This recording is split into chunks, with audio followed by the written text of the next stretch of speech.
Well, it would appear that these little spy cameras used by Sadiq and his TFL cronies to charge innocent road users £12.50 a day might come with an added bonus. They might be able to see a little bit more than just your average car.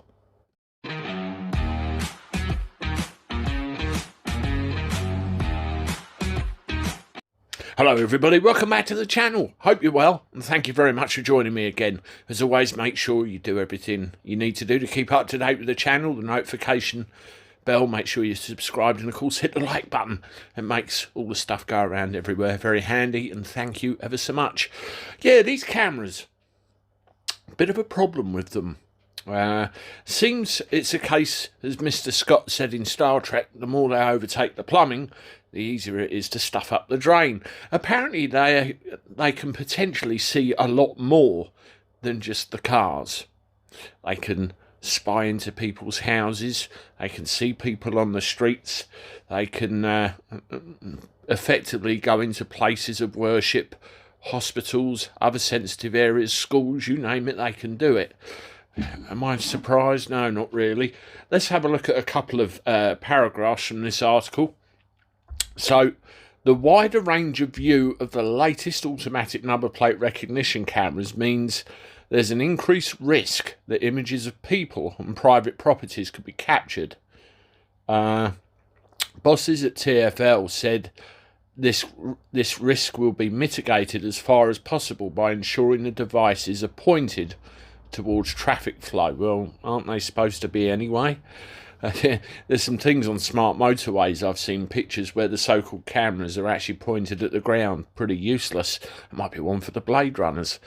In a data protection impact assessment checklist from the authority's management system on Mr. Khan's proposal to expand ULEZ, an official wrote none of the road user charging schemes, that's alarming, road user charging schemes, including the ULEZ, is intended to capture data relating to children or vulnerable adults.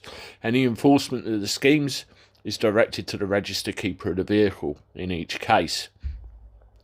The cameras now used for road user charging, again there's that phrase, road user charging, have a wider range of view than those used previously, and they're talking about pre-2021.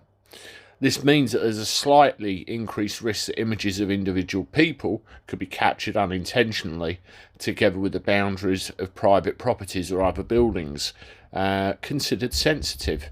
Now, what they're talking about doing is mitigating it and pointing it towards the road, towards the traffic at the bottom half of the car, the number plate and the bonnet area. I see one problem with that, with enforcement. The difference between the driver and the registered keeper. Was the registered keeper driving, or was there someone else? Proof and all that sort of thing. This is a very, very grey area, and yet another potential issue with this whole harebrained scheme I can see. There's a very detailed article on this. I'll leave you a link in the description so you can see it.